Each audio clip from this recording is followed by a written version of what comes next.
Mesdames, Messieurs, bonsoir et bienvenue à cette grande édition d'information sur la télévision Labari. Gigantesque meeting hier mercredi 17 février 2021 à Maradi de la coalition qui soutient Mahaman Ousmane du RDR Tchangi.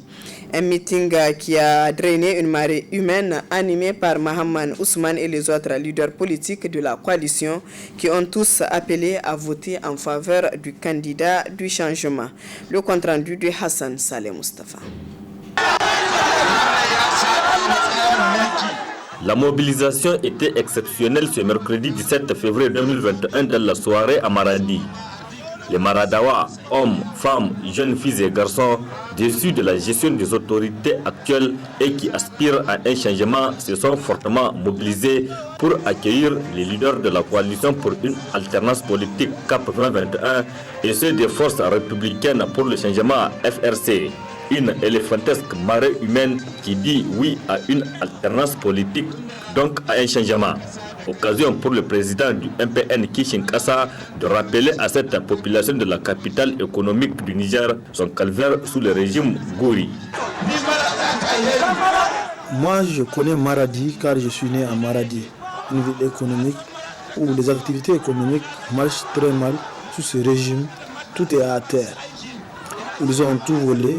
C'est pour ces raisons qu'il nous faut un changement dans ce pays. Pour ce faire, il faut vous mobiliser le 21 février pour les sanctionner. C'est le combat que nous menons pour sensibiliser l'ensemble des Nigériens de voter pour le changement. Très ému de cette monstrueuse mobilisation, le candidat du RDR Tchangi Mahaman Ousmane a fait part à cette foule de nombreuses stratégies de fraude électorale en cours. Vous êtes témoin de ce que le président Issoufou est en train de faire. Il fait campagne pour un candidat, alors c'est illégal. Nous sommes informés des tentatives de fraude massive qu'ils sont en train de préparer pour nous voler. Ils ont déjà établi des procès-verbaux qu'ils vont présenter après le scrutin du 21 février pour nous voler.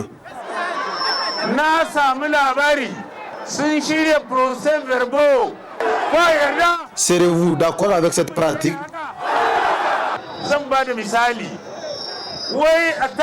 Je vous donne quelques exemples. À Tesker et à Ngourti, ils ont déjà brûlé les urnes avec 20 000 voix à Ngourti et 20 000 voix à Tesker.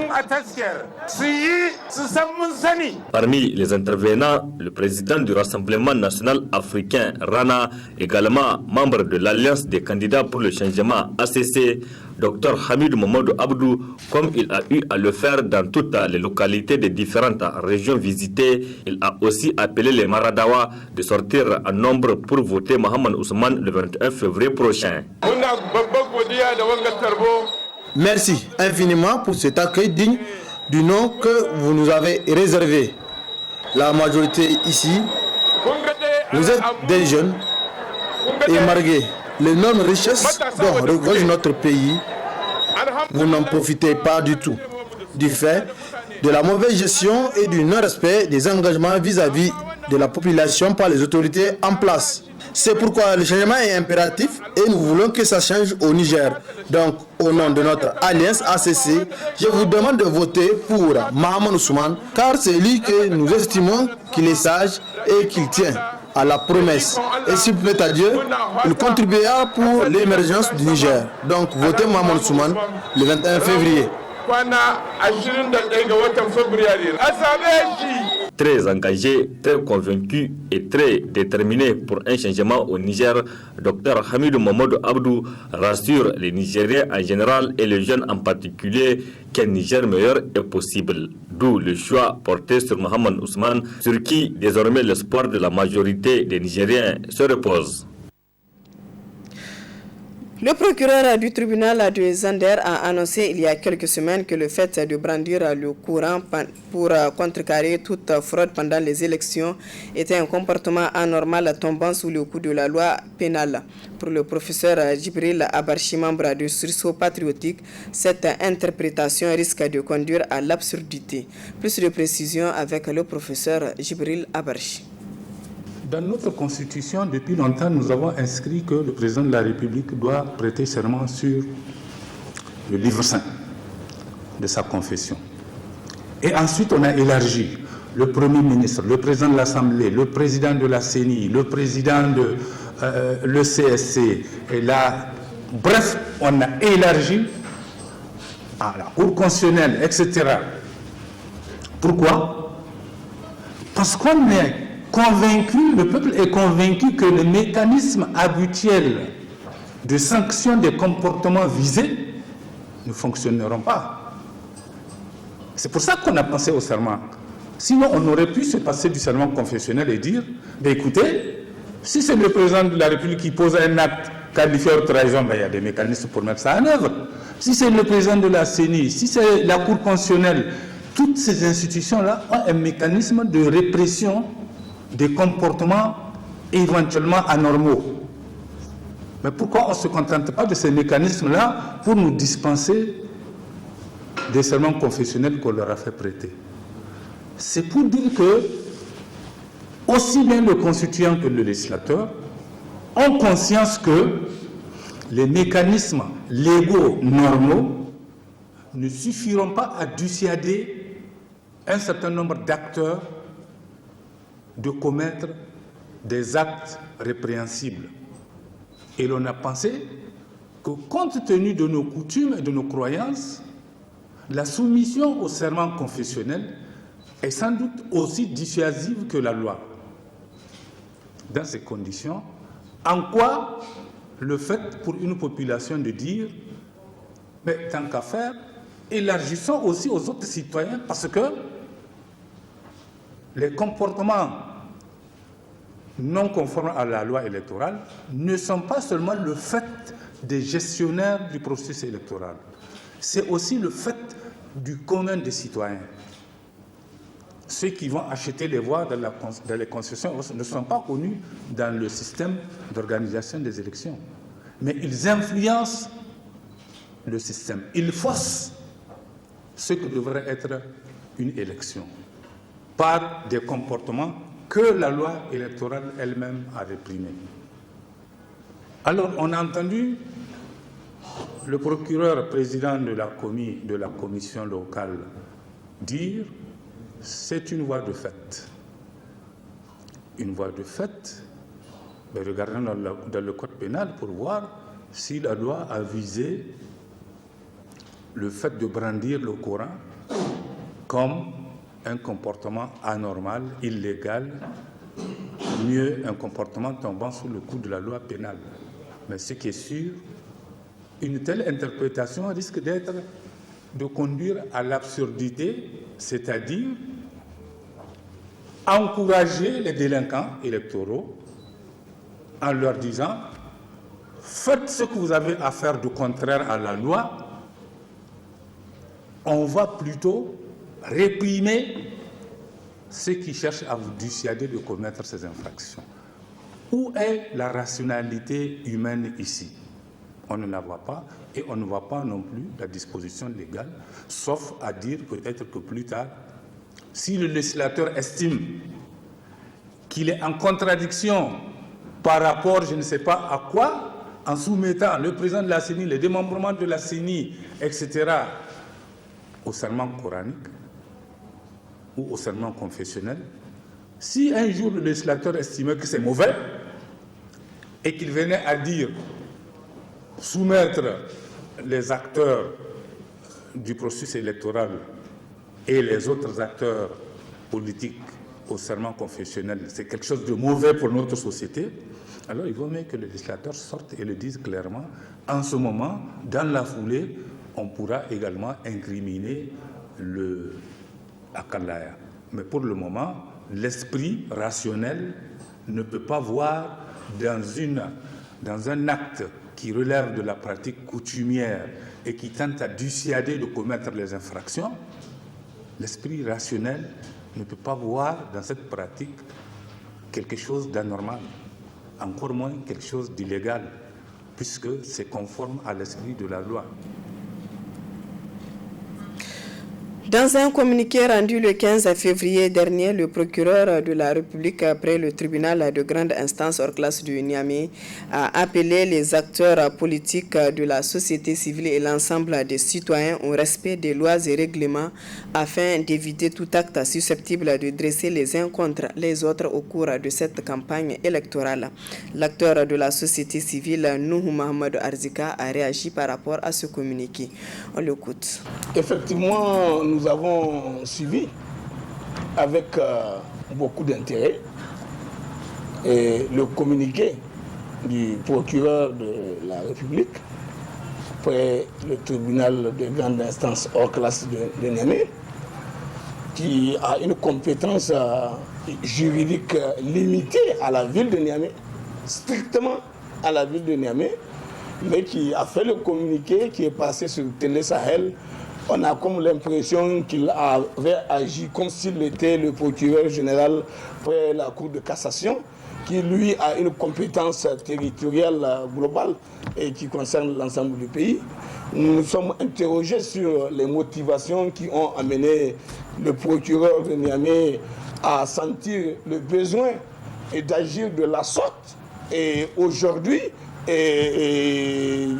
par rapport à tout ce qui est en train de se passer, ça fait longtemps que nous, en tant qu'acteurs de la société civile, préoccupés par le respect des fondamentaux dans notre pays en matière de notre vie démocratique et particulièrement en ce qui concerne la tenue de ces élections depuis le début du processus électoral, nous nous sommes toujours interrogés sur l'inaction des acteurs appelés de par la loi à s'obliger à veiller, à empêcher à ceux qui sont en train de contrevenir à l'obligation de respecter les lois et règlements de la République de le faire. Tout le monde se rappelle que longtemps avant le début de la campagne, il y avait des gens qui se sont mis en campagne avancée et ils ont trouvé des formules savantes pour vouloir dire que c'est des militants de proximité qui n'ont jamais fait depuis plus de 5 ans qu'ils sont à la tête de leur parti politique, ou depuis 10 ans pour certains, ils n'ont jamais eu besoin de le faire. C'est maintenant, lorsqu'ils ont été pressentis pour être candidats aux élections présidentielles comptant pour leur parti politique, qu'ils ont senti le besoin de développer cette stratégie, soi-disant de campagne, de visite de proximité, qui est en fait une campagne déguisée. Et la Constitution, j'allais dire le Code électoral à son article 91, a clairement dit qu'avant l'ouverture de la campagne, pendant la période, l'année électorale, c'est clair, avant l'ouverture de la campagne, il est interdit toute forme de propagande déguisée qui est de nature à faire en sorte que l'on fasse de contournement. Et c'est tellement dit et c'est tellement clair, mais ce qui était choquant et que nous l'avons toujours appelé, c'est que c'est le ministère de l'Intérieur et le Conseil supérieur de la communication qui ont été chargés de par la loi de veiller au respect de cette interdiction. Or, il se trouve que c'est celui qui avait la charge du ministère de l'Intérieur en titre, c'était lui qui est l'acteur de la violation. Et lorsqu'il avait été interpellé sur ça, il a dit qu'il ne va pas arrêter. Et si les gens veulent, ils n'ont qu'à faire comme lui. Mais il ne pense pas que quelqu'un va pouvoir l'empêcher, quelqu'un va pouvoir l'arrêter. Et effectivement, personne ne l'a empêché, personne n'a pu l'arrêter jusqu'à ce que les choses ont pu se faire. Le procureur était là, la justice était là, et les acteurs sont là pour essayer de ramener chacun à l'ordre. Niamey dispose d'un troisième pont sur le fleuve Niger dénommé pont Seyni-Kounti. Il a été inauguré ce jeudi par le président de la République Issoufou Mahamadou. Ce pont est le fruit de la coopération entre le Niger et la Chine. Le compte-rendu de Hassan Saleh Mustafa sur les images de Niger 24. C'est un ouf de soulagement pour les usagers de dérive du fleuve Niger. Le troisième pont de Niamey est désormais opérationnel. Il est le fruit de la coopération nigéro-chinoise. C'est d'ailleurs le plus grand projet de la Chine financé au Niger. Il est estimé à 42 milliards de francs CFA. L'entreprise chinoise en charge a pu surmonter de nombreuses difficultés. Au final, les personnels chinois et nigériens ont accompli ensemble de manière remarquable les tâches de construction dans les délais requis. Au nom du gouvernement chinois, je tiens à remercier les autorités compétentes et nigériennes et à féliciter tous les personnels chinois et nigériens qui ont participé à la construction du projet. Ce pont à double voie est une fierté pour le premier responsable de la région de Niamey pour cette énième infrastructure dont Niamey a bénéficié sous sa présidence. En 10 ans, vous avez tout fait à notre pays et ce serait fastidieux de dresser ici les bilans forts et logés de vos réalisations. Ici à Niamey, nous avons bénéficié de toutes les infrastructures qui ont modifié positivement le visage de notre capitale. Excellence, Monsieur le Président de la République, nous voilà réunis pour inaugurer le plus grand pont de Niamey, que vous avez bien voulu dédier à un homme qui fut comme vous, Monsieur le Président, la fierté des Nigériens. J'ai nommé le feu général Seni Kunche. Bâtisseur, vous l'êtes, mieux dans votre élan de patriote inébranlable. Vous restez reconnaissant envers les hommes d'hier qui ont marqué l'histoire politique de ce pays. Pour le président de la République, Issif Mahamadou, qui a inauguré officiellement ce pont, c'est une autre promesse qui vient d'être tenue, toujours dans le cadre de la modernisation de la ville. 10 ans, et la République populaire de Chine, dans le cadre de sa coopération avec le Niger, a eu également à réaliser d'autres infrastructures au bénéfice des populations nigériennes, comme l'hôpital de Niamey, l'hôpital de référence de Niamey, comme l'eau de Zender, le pétrole également. Donc nous avons avec la République populaire de Chine une coopération très dynamique. Une coopération qui rentre dans le cadre des priorités que nous nous sommes fixées, qui correspondent aux besoins vitaux du peuple nigérien. Donc je voudrais demander à l'ambassadeur de la République populaire de Chine de transmettre tous mes remerciements et toute mon amitié au président Xi Jinping et au peuple chinois. Ce nouveau pont est baptisé Pont Général Seni Kunche, ce qui a réjoui les membres de sa famille pour cette reconnaissance au feu général Seni Kunche. En décidant de baptiser ce pont du nom du feu général Seni Kunche, qui fut chef d'État du Niger du 15 avril 1974 au 10 novembre 1987, vous rendez un grand honneur à la mémoire d'un homme qui a consacré sa vie à son pays. D'abord en tant que soldat, puis en tant que chef d'État. Le troisième pont de Niamey, le pont Seni Kunche, long de 928 mètres, va alléger la pression du trafic routier entre les deux rives de la capitale. Après celui du PNDS à Taraya, le studio Kalangou vous propose aujourd'hui le programme du Parti du Renouveau démocratique et républicain RDR Tchangi sur le plan de la gouvernance et de la sécurité. Suivez.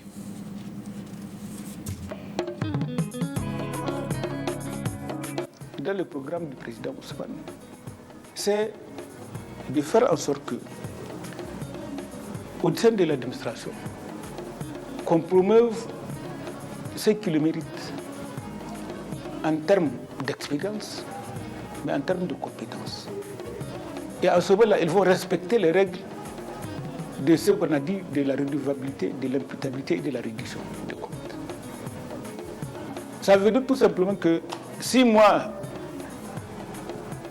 membre d'un parti ou militant d'un parti du président de la République, j'ai la compétence qu'il faut, mais il n'y a pas de mal à ce qu'on me nomme. Mais si je n'ai pas la compétence et que c'est le parti opposé qui regorge des compétences pour que ces compétences soient nommées, c'est ce monsieur-là que nous allons prendre pour le nommer. Le président Ousmane, dans le secteur de la justice, va mettre en place un pôle anticorruption. C'est-à-dire que c'est un pôle de procureurs indépendants qui vont à chaque moment, quand ils constatent qu'il y a une affaire de corruption, ils s'auto-saisissent de ces questions de corruption et ils poursuivent les gens pour recel, soit des biens publics ou de lutte ou de corruption avérée ou d'influence, par exemple dans la passation des marchés publics. Et là, ça permettrait en tout cas de faire la différence par rapport à la situation actuelle où les affaires les plus grossières en termes de corruption, même connues au niveau de l'État, ne sont pas instruites parce que tout simplement, celui qui doit donner le feu vert pour instruire, c'est le ministre de la Justice. Et le ministre de la Justice fait partie du gouvernement. La question de la sécurité est l'objet de l'axe équité, qui regroupe un certain nombre de préoccupations. L'équité, tout court. Tant qu'il n'y a pas d'équité, il n'y aura pas de paix. Le président Ousmane, dans son programme, prend en charge toutes ces questions. Dans un premier temps, en faisant en sorte que le nombre de ceux qui luttent contre l'insécurité au premier abord, c'est-à-dire les forces de défense et de sécurité, leur nombre et leur qualité soient relevés pour faire face à ce défi. Deuxièmement, en faisant en sorte que les équipements militaires soient de très bonne qualité. Et pour qu'ils soient de très bonne qualité, le président Ousmane va bannir l'achat des armes et d'autres équipements militaires par des opérateurs économiques qui ne sont pas qualifiés dans le domaine, mais tout simplement qui sont introduits parce que quelque part, c'est une source de rentrée de devises pour dans la poche des dirigeants. Un nouveau siège national pour Modène FA Lumana El Nouma Oumarou. Il a été inauguré cet après-midi. Juste après cette cérémonie d'inauguration, Oumarou Nouma a animé un point de presse pour revenir sur le feuilleton judiciaire du parti. On l'écoute. Dont les travaux ont été transmis au ministre de l'Intérieur, ce dernier nous en a donné acte et a, en conséquence, rejeté les travaux tenus sous la présidence d'une personne autre que celle désignée par le juge du fond. C'est donc tout logiquement que le ministre de l'Intérieur a compris que nonobstant les décisions de référé, qui ne pouvaient, dans tous les cas, pas faire préjudice à la décision du tribunal de grande instance hors classe de Niamey, seuls les travaux que nous avons convoqués et présidés étaient valables. Pour que toutes les autorités administratives et judiciaires en prennent connaissance et comprennent la décision du ministre de l'Intérieur, le jugement du 5 août 2020 a été enregistré et revêtu de la formule exécutoire et signifié à ceux à qui il appartiendra. C'est donc pour vous dire que malgré tout ce qui se dit, malgré toutes les irrévérences dont nous sommes l'objet et auxquelles nous nous sommes gardés de répondre pour ne pas descendre aussi bas, le Modène FA Lumana Africa n'a pas de direction, mais une seule. Conformément au communiqué de presse en date du 3 septembre 2020, nous tenons à rappeler aux militantes et militants ainsi qu'à l'opinion nationale et internationale que le Modène FA Lumana Africa n'est pas membre de la coalition CAP 2021.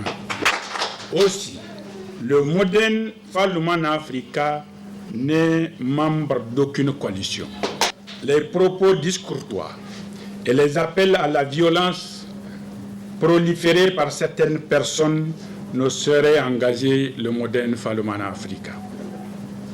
Le bureau politique du Modern Falloman Africa félicite les militants et militantes pour leur mobilisation pour voter les candidats du parti aux différents scrutins.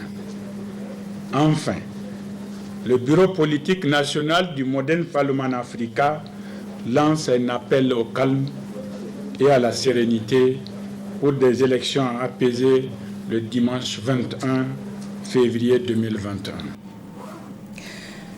À partir de cette année académique, les inscriptions du dépôt de candidature au baccalauréat au Niger se feront en ligne. Ainsi en a décidé le gouvernement en conseil de ministres du 2 octobre 2020. Cette décision a pour objectif de se conformer aux normes académiques dans l'espace UEMOA. Nos reporters Hamza Sakou et Abouakar Soulé se sont intéressés à ce sujet. Voici leur reportage. Pour se conformer aux normes de l'UEMOA et en vue d'une plus grande efficacité, le gouvernement nigérien a adopté un certain nombre de mesures nouvelles dans l'organisation du baccalauréat. Ainsi, il faut noter parmi ces mesures la digitalisation du dépôt de dossiers de candidature. Cette mesure comporte plusieurs avantages, notamment le gain de temps dans l'inscription, la fiabilité en fait dans le renseignement des données, étant entendu que pour les candidats libres, le candidat dispose d'au moins un mois ou voire plus avec la prolongation pour pouvoir s'inscrire correctement. Pour un responsable d'établissement également, il dispose d'une période d'1 mois à 2 mois pour pouvoir inscrire l'ensemble de ses candidats. Donc cette mesure répond encore à un autre souci, celui d'harmonisation des procédures d'organisation du bac dans l'espace UEMOA. Le Niger, vous le savez, est presque à la traîne par rapport à ces évolutions. Ce n'est que cette année que cette mesure a été prise et elle est en train d'être mise en application. Puisque à la date d'aujourd'hui, et à l'instant où je vous parle, je peux vous dire que nous avons 77 374 inscrits. L'inscription en ligne ne suffit pas, absence de dépôt de dossier. Une fois que vous vous êtes inscrit, après le paiement, il y a un quitus qui apparaît avec la photo du candidat, le résumé des informations sur le type d'inscription, sur le type de bac auquel le candidat va se présenter, et il y a la référence du paiement, et donc c'est ce quitus-là qu'il faut imprimer en couleur et joindre à ce quitus les autres pièces. Pour le comité directeur de l'Union des scolaires nigériens, cette mesure n'est qu'une expérience qui vaut la peine d'être vécue, mais tout en n'excluant pas la méthode ancienne. Nous apprécions ce système d'information-là, mais au fond, il faudrait que cela soit conforme aux pratiques. Je crois que c'est une expérience que l'ISN d'abord n'a pas été associé. Il a fallu que l'ISN insiste pour qu'elle soit d'abord consultée et éventuellement associée. Nous sommes en train de faire la part des choses et en train de faire des évaluations parce qu'un état de lieu va être fait et dressé pour que là, éventuellement, un état de lieu général, la situation des candidats. Parce que là, ce qu'il faudrait souligner, c'est qu'aujourd'hui, le Niger n'a pas atteint ce niveau de numérisation, effectivement, et comme le font les autres États, pour qu'on puisse imposer un comportement aux candidats afin qu'ils puissent intégrer le système-là. Donc, nous, ce que nous avions proposé effectivement à ce niveau-là, c'est de dire à l'aubaine de faire les deux systèmes en même temps, de donner la possibilité aux candidats, n'est-ce pas, de déposer le dossier physiquement et aussi de faire l'expérience numérique. À noter que le second tour des examens du baccalauréat aura bel et bien lieu et que les inscriptions en ligne se poursuivent jusqu'au 28 février. Voilà, mesdames, messieurs, ici prend fin ce journal. Merci à vous de l'avoir suivi et excellente soirée en compagnie du programme de la télévision Labari.